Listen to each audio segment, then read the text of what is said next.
Hello दोस्तों, कैसे हैं आप सभी। उम्मीद करता हूं आप सभी बहुत ही अच्छे होंगे। तो आज का वीडियो उन सभी विद्यार्थियों के लिए बहुत ही इंपॉर्टेंट होने वाला है जो इस बार बोर्ड एग्जाम 2024 देने वाले हैं, क्योंकि आज के इस वीडियो में हम बहुत ही इंपॉर्टेंट टॉपिक पर डिस्कस करने वाले हैं कि यदि आप पेपर देने जा रहे हैं, आप पेपर देने जाएंगे तो जाहिर सी बात है, भले ही आप कितना भी पढ़े हुए हों, पर कुछ क्वेश्चन ऐसे जरूर होंगे जिसका आंसर आपको नहीं आ रहा होगा। तो उस क्वेश्चन को आप कैसे उस क्वेश्चन का आंसर देंगे, कैसे उसका उत्तर आप लिखेंगे, आज के इस वीडियो में हम यही जानेंगे। कि मान लेते हैं यदि आपको कोई क्वेश्चन है जो आपको बिल्कुल भी नहीं आ रहा है, तो उसका आंसर आप कैसे बोर्ड एग्जाम में लिखेंगे, उसी पर हम आज के इस वीडियो में डिस्कस करने वाले हैं। मैं यही कहूंगा कि आपको इस वीडियो में अंत तक बने रहना है, और मैं इतना जरूर कह सकता हूं कि कुछ बातें ऐसे हम जरूर बताएंगे जिसका आप अनुसरण करके आप बोर्ड एग्जाम में अच्छा नंबर स्कोर कर पाएंगे। तो चलिए दोस्तों, हम जान लेते हैं।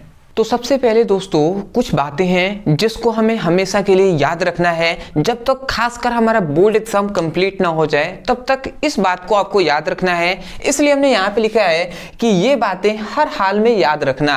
अब ये कौन कौन सी बातें हैं ये हमने सब पॉइंट वाइज लिखा हुआ है, एक एक को समझते हुए हमें चलना है। तो चलिए हम समझ लेते हैं।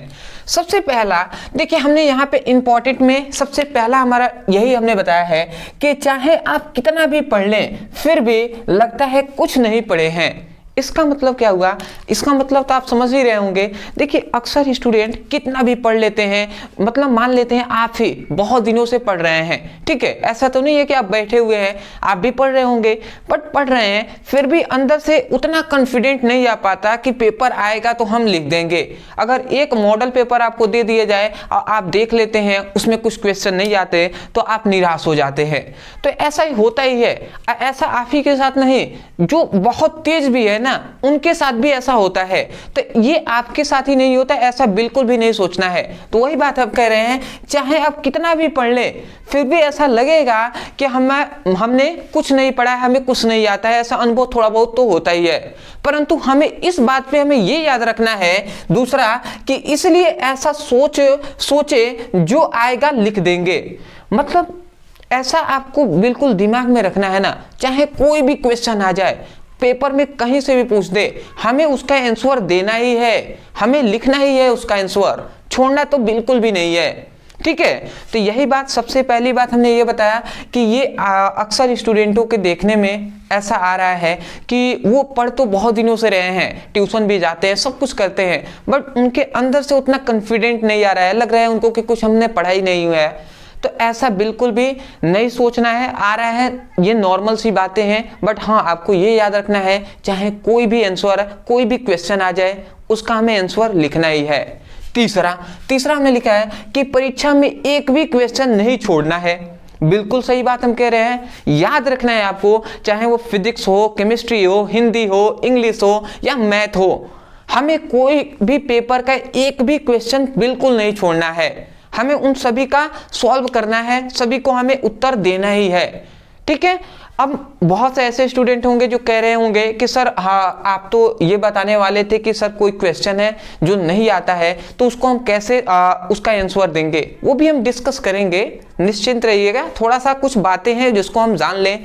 तो यही बात हमने लिखा है यहाँ पे कि परीक्षा में एक भी क्वेश्चन को छोड़ना नहीं है। अब कैसे कोई क्वेश्चन है जो आपका आंसर नहीं पता उसको कैसे लिखेंगे वो भी हम डिस्कस करेंगे, ठीक है। चौथा हमारा है चाहे आंसर ना आए चाहे आंसर आए या ना आए, सिंपल सी वही बात है कि आपको आंसर, क्वेश्चन का आंसर आए या ना आए उससे मतलब नहीं है, आपको लिखना ही है। अब क्या लिखना है वो हम बताएंगे।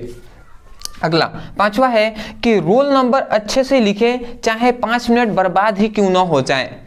इसका मतलब आप समझ गए, पेपर मिलता है क्वेश्चन पेपर, तो स्टूडेंट इतना क्या होते हैं, परेशान रहते हैं, ऐसे मतलब उनको इतना जल्दबाजी रहता है जिससे वो कुछ ना कुछ जल्दी में मिस्टेक कर देते हैं।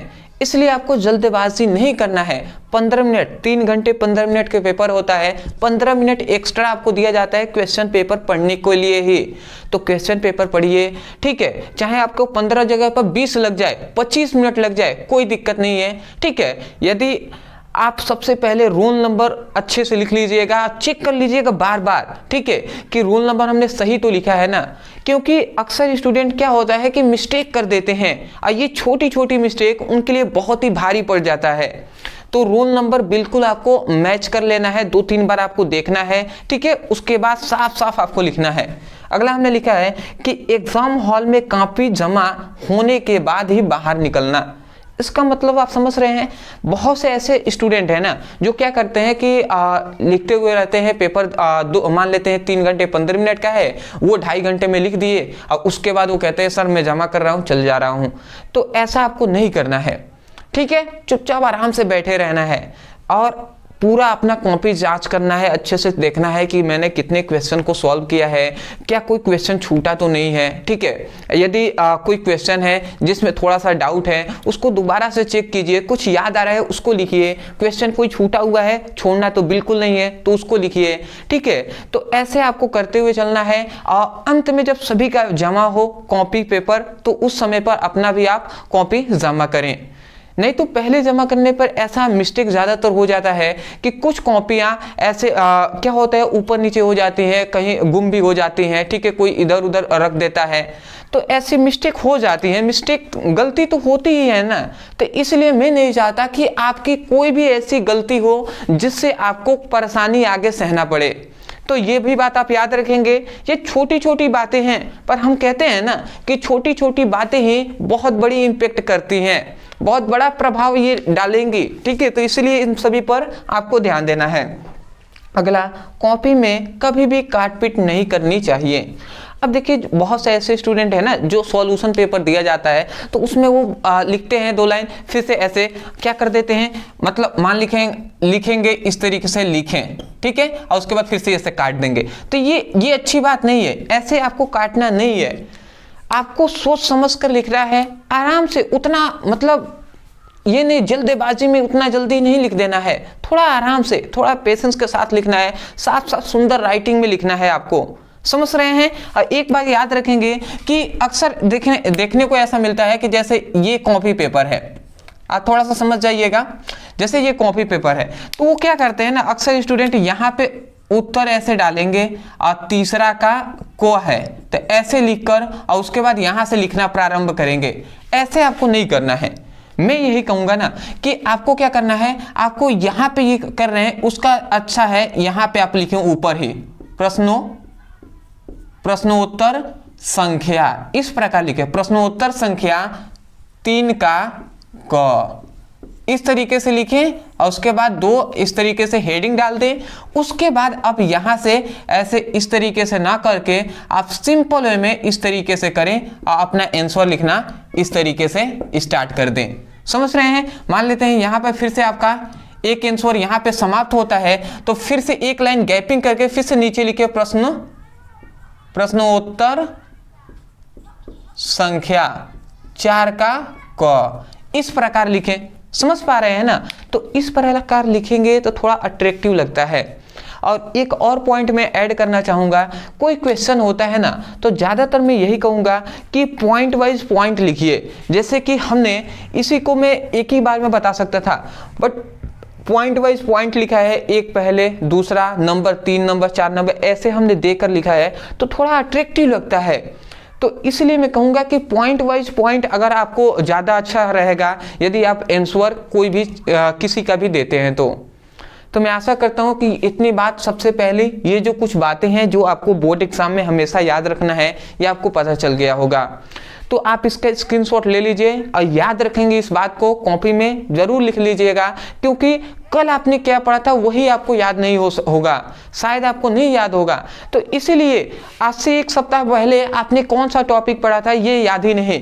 तो इसलिए मैं कह रहा हूँ कि होता है कि याद नहीं रहता है हमें, तो इसलिए मैं कहता हूँ कि कॉपी पेन में लिख लीजिए, कॉपी में लिख लीजिए, जिससे आप आगे देखेंगे तो आपको याद आएगा ये सब कुछ। अब हम जान लेते हैं कि कुछ क्वेश्चन है जिसका आंसर आपको नहीं आता तो उसको हम कैसे लिखेंगे। ठीक है, तब तक के लिए स्क्रीनशॉट ले लीजिए। तो चलिए दोस्तों, अब हम जान लेते हैं यदि कोई क्वेश्चन है जिसका आंसर आपको नहीं पता तो आप उसका आंसर कैसे लिखेंगे। वही बात हमने यहाँ पे लिखा है कि किसी क्वेश्चन के आंसर न आए तो कैसे लिखें। बहुत ज़्यादा स्टूडेंट ऐसे होंगे जो इसी का इंतज़ार कर रहे थे कि सर आप ये बताइए कि कोई भी क्वेश्चन है उसका आंसर यदि हमें नहीं आता है तो हम उसको कैसे लिखें। देखिए, इम्पोर्टेंट ये है कि वो क्वेश्चन बहुविकल्पीय है क्या।